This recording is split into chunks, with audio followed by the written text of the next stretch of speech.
Dear students, good morning to you all. जैसा कि last class में हम लोगों ने रॉलेट सत्याग्रह और जालियांवाला बाग इंसिडेंट को डिस्कस किया था। इसी क्रम में आज के क्लास में हम लोग नए टॉपिक खिलाफत इशू के बारे में जानकारी हासिल करेंगे। देखिए क्या होता है, फिर से हम लोग जालियांवाला बाग इंसिडेंट पर ही आते हैं। जैसे कहता है कि as the news of Jallianwala Bagh incident spread, crowds took to the street in many north Indian towns.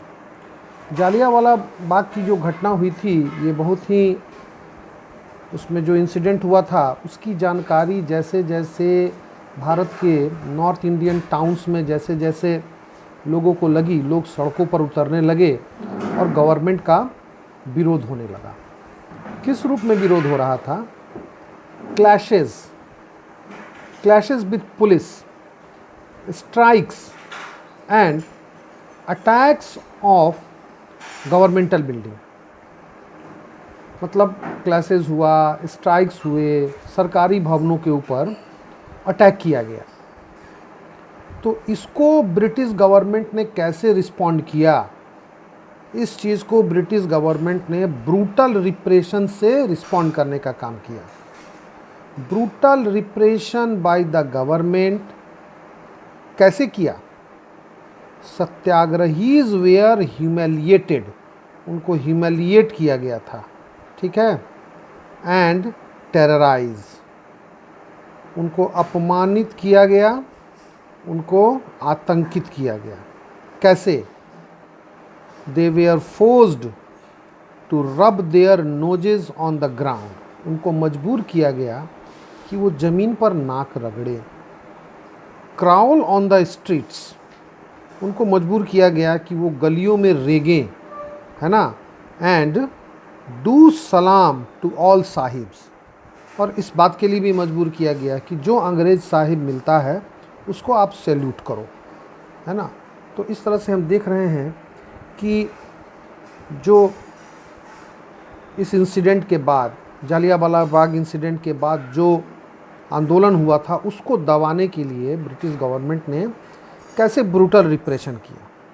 इतना ही नहीं, people were flogged, villages were bombed in Gujranwala, जो आज पाकिस्तान में है, ठीक है।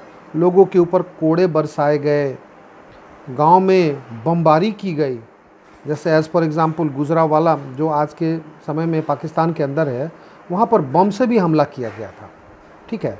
तो इस तरह से हम देख रहे हैं कि इस आंदोलन को बड़ी कड़ाई से दबाने का काम अंग्रेज़ों ने किया। तो इस सिचुएशन में seeing violence spread, Mahatma Gandhi decided to call off the movement. तो जब वायलेंस बहुत ज़्यादा बढ़ा तो महात्मा गांधी ने इस रॉलेट सत्याग्रह को कॉल ऑफ करने का डिसाइड कर लिया, क्योंकि उनका कॉन्सेप्ट क्या था? उनका कॉन्सेप्ट था नॉन वायलेंट सत्याग्रह, लेकिन इसमें वायलेंस आ गया, और जब वायलेंस बहुत ज़्यादा बढ़ा तो महात्मा गांधी ने इस आंदोलन को बंद करने का निश्चय कर लिया। अब आते हैं नई चीज़ जो है खिलाफत इशू। देखिए क्या कहता है कि Rowlatt Satyagraha was a wide spread movement.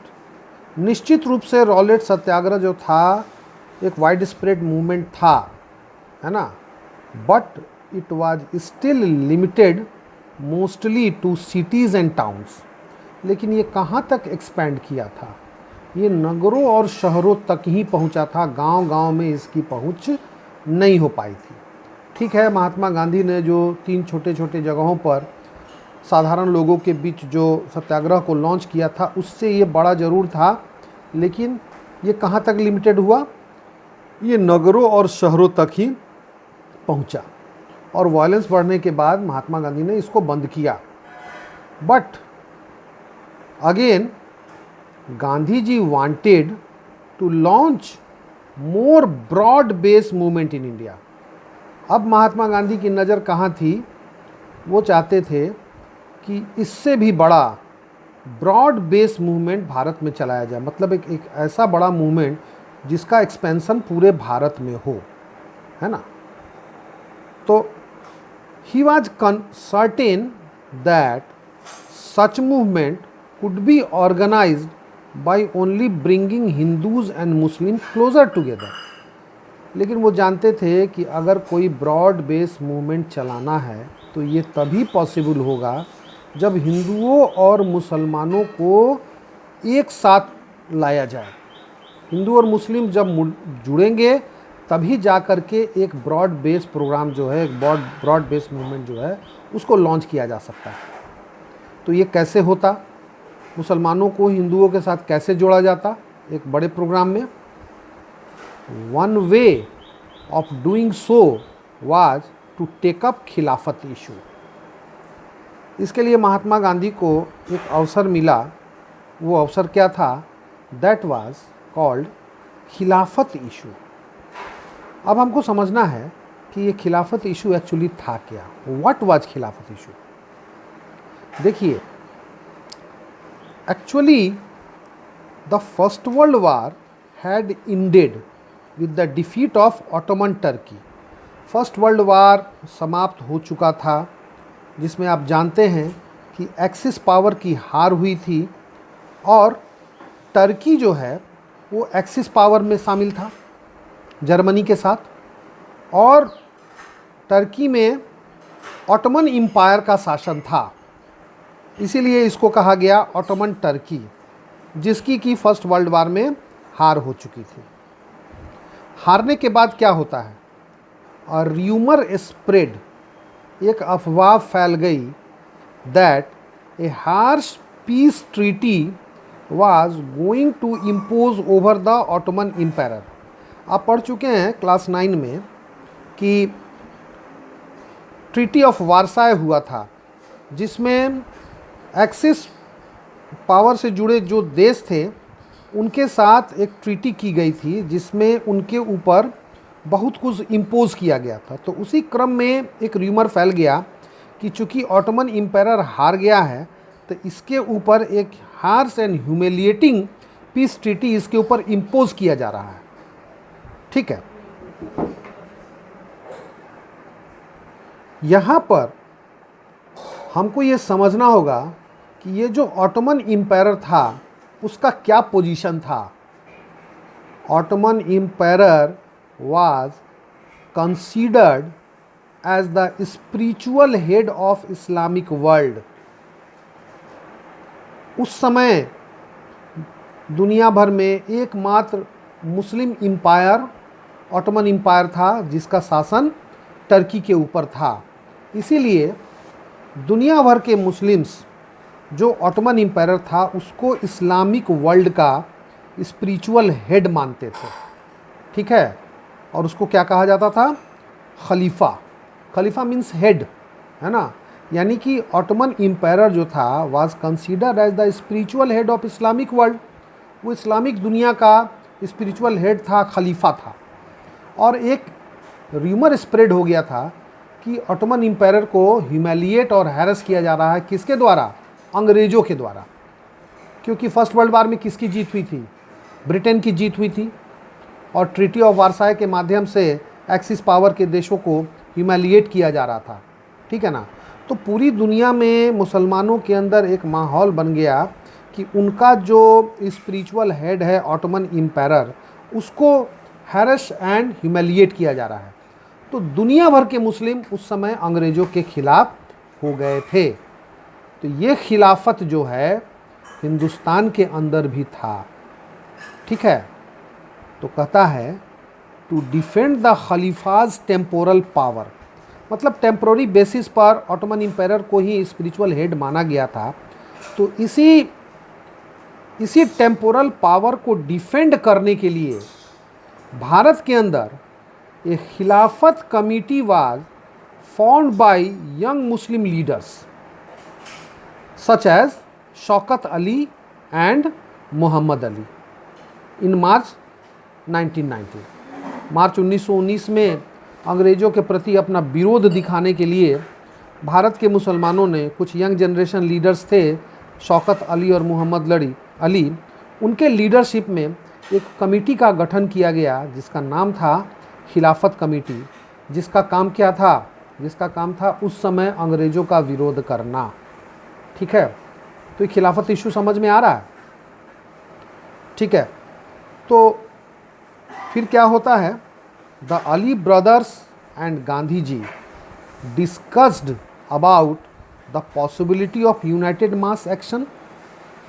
Congress तो अंग्रेज़ों के विरोध में थी, अब उस समय मुस्लिम्स भी अंग्रेज़ों के विरोध में आ गए थे, तो अली ब्रदर्स और गांधी जी मिलकर के एक यूनाइटेड मास एक्शन की पॉसिबिलिटी को डिस्कस कर रहे थे। Gandhi ji saw this an opportunity to bring Muslims under the umbrella of unified struggle. Gandhi ji ने भी देखा कि ये एक अच्छा मौका है, अगर हम खिलाफत मुद्दे को सपोर्ट कर देते हैं तो ये मुस्लिम्स जो हैं ये अम्ब्रेला ऑफ यूनिफाइड स्ट्रगल के अधीन आ जाएंगे और एक बड़ा मूवमेंट हम चला सकते हैं। ठीक है, तो at Calcutta session of Congress in September 1920, आपको इसको याद रखना है, Calcutta session of Congress in September 1920। ये इसलिए भी इम्पॉर्टेंट है क्योंकि ये मैप वर्क है, मैप के क्वेश्चंस में ये आता है कांग्रेस के सेशंस के बारे में, है ना।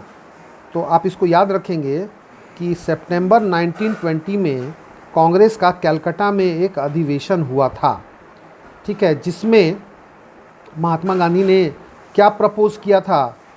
प्रपोज यानी कि he tried to convince the other leaders of the need to start a non cooperation movement.